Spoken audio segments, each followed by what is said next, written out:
Hey, what's up guys? Gons here for the Face Like the Sun YouTube channel. I got a message from Anthony Patch regarding an article that was published in the American Journal of Modern Physics. Apparent detection via new telescopes with concave lenses of otherwise invisible terrestrial entities, ITE. It was published by the Thunder Energies Corporation, Florida, USA. Ruggero Maria Santilli is the man behind this, and here's the citation for the article. I'll read you the abstract. Here's what it says, quote, "By using telescopes with concave lenses known as Santilli telescopes, trademark and patent pending by the U.S. publicly traded company Thunder Energies Corporation, we review preceding evidence for the apparent existence of antimatter galaxies, antimatter asteroids, and antimatter cosmic rays. Independently from these astrophysical detections, we present for the first time evidence for the apparent existence of entities in our terrestrial environment that are solely visible via telescopes with concave lenses,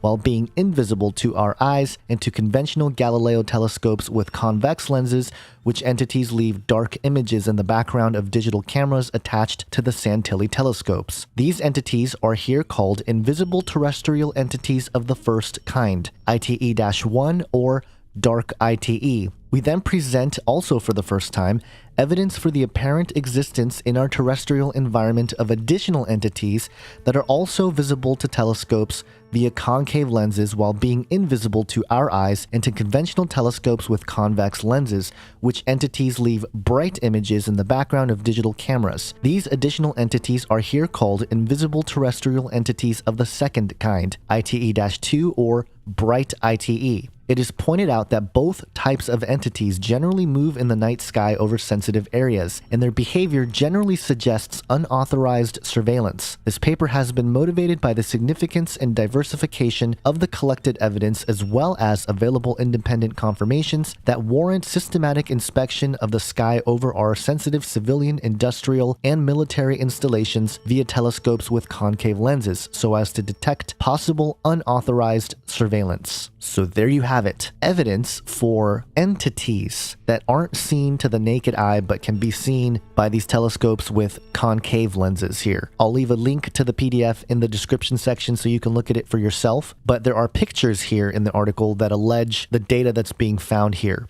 Here are a couple of images that were taken of alleged ITE-1 or dark ITEs. This was taken on September 5th, 2015 in the evening sky over Tampa Bay, Florida.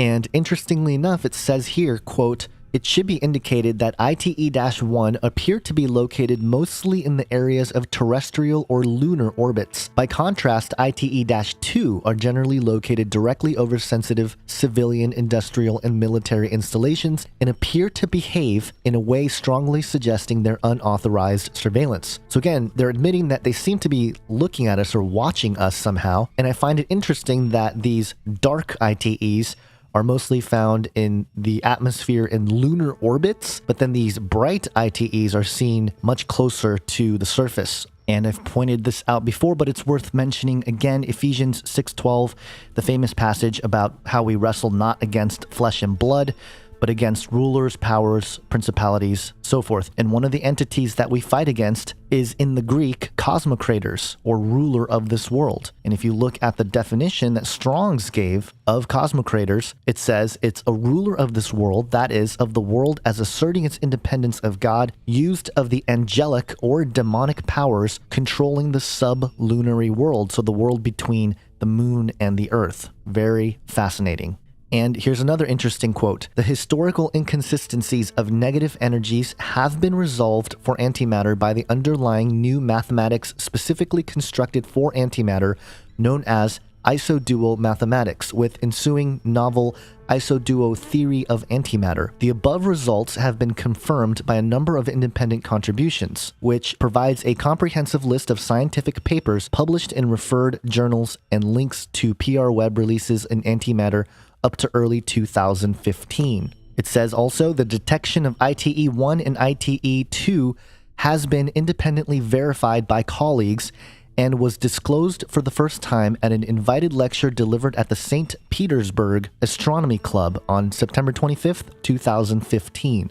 Now, just a reminder, September 25th, 2015 was when the Pope was in America announcing the 2030 Sustainable Development Plan. But getting back to the St. Petersburg Astronomy Club here, interestingly enough, the logo has a Saturn symbol to it, and it's considered the oldest and largest astronomical organization in the southeastern United States. And so it's out there. This information is being disseminated. Now, the express.co.uk also published about this article yesterday in an article that they titled "The Incredible Pictures Scientists Say Prove Invisible Alien Entities Are Here on Earth." And it kind of goes over Santelli and his sort of credibility or lack thereof in the scientific community. But there's a couple interesting quotes from Dr. Santilli in this article. One of them being, quote, "The question of what those entities are must be answered by our government because these entities appear to be conducting unauthorized surveillance of rather sensitive civil, industrial, and military installations." Now, to those of us who've been looking at UFOs and, the phenomenon for a while, we know that they've hung around nuclear facilities and they've tracked with military pilots and aircrafts and things like that. We've known stuff like that for decades. So for him to suggest that it's the duty of the government to figure out is kind of interesting in itself. But in conjunction with this, CNN reported, "Take a peek into CIA's X-Files." And this was something that's been trending. And the CNN report says, quote, "The truth is out there. The CIA has released hundreds of declassified documents detailing investigations into possible alien life. The Central Intelligence Agency posted documents of reported unidentified flying objects that range in date from the late 1940s to the 1950s. While playing off the hype of the TV show reboot The X-Files, the CIA broke down the cases into two categories, whether you side with Agent Mulder or Agent Scully. For believers in alien life and those who want to channel your inner Mulder, one case you can choose to investigate is the case of the flying saucer in Germany in 1952, and it goes through all kinds of different cases that have been declassified. So I think what we're seeing here, obviously, is more indication that disclosure is happening slowly but surely. Add to the mix the comments made by Hillary Clinton, whether she becomes president or not. Some people think she will, some say she's not, but regardless, her comments about how she would disclose the UFO phenomenon if she became president is, of course, another one of those empty promises, perhaps, but ultimately it might all play into this grand deception, this great disclosure that everybody wants to have. Now, Anthony Patch also made a quick video on this topic of the apparent detection via new telescopes with concave lenses of otherwise invisible terrestrial entities, and here was his message. He said, note, the Vatican operates a binocular telescope much like this new one just described here, also known as the Large Binocular Telescope. The Large Binocular Telescope and the similar but smaller version described in this paper leads one to conclude that if the smaller telescope recently is detecting these entities, then so must the larger. Only for a much longer time frame, perhaps several years now. Detection of and the revealing of such entities leads to one very important conclusion. Disclosure, the grand deception. Do not allow yourself to be deceived. Yes, they may in fact be detecting entities. The deception is the coming announcement from the Pope that mankind is now in contact with, quote, our benevolent ancestors from the stars. There will be two types of entities announced by the Pope, just as pointed out in this paper, the good guys and the bad, and things are about to get ugly. The entities labeled good or bad according to the Vatican are demonic entities. Simple. Please note this once again, American Journal of Modern Physics, Special Issue, Issue 2, Foundations of Hadronic Mechanics. Notice the word hadronic, same as the Large Hadron Collider of CERN. These telescopes and the Large Hadron Collider are in collusion. The Large Hadron Collider will open a large interdimensional portal, turning the key to the abyss, releasing vast quantities of these entities into our plane of existence. Adding to this, Project Bluebeam, holographic projections upon our atmosphere of alien craft. More to come. Don't be fooled. And you can check out more of Anthony Patch's work at anthonypatch.com. There are several videos and interviews that I've done with him that I'll link to as well. But this is kind of a big deal, guys. I mean, if there's any significance to this research done by Santilli, then we're talking about actual verifiable evidence that there are entities unseen in our skies and all around us. And it reminds me of Isaiah 14:9, where it says, Sheol beneath is stirred up to meet you when you come. It rouses the shades to greet you, all who were leaders of the earth. It raises from their thrones all who were kings of the nations. And why is this significant? Well, you have Sheol, but then you have the mention of the rising of the spirits of the dead. In the King James, it stirreth up the dead for thee, the ESV, it rouses the shades to greet you. But if we dig into the Hebrew here, the spirit of the dead is the word REPHAIMm. And the Bible often talks about the land of the Rephaim or the valley of the Rephaim. And there's a definite connection between the Rephaim and the Nephilim. And you can find that in Deuteronomy 2, verse 10, 11, also verse 20 and 21, where it talks about the Rephites, who were like the Anakim, the giants. And who were the Anakim? They are the descendants of the Nephilim, Numbers 13:33. So there's a huge tie in there. And the fact that Isaiah 14 talks about this realm of the dead being stirred up and having in concert with it the rise of the kings of the earth, of the nations. This all looks like it plays into the beast system in the end times described in Revelation 13.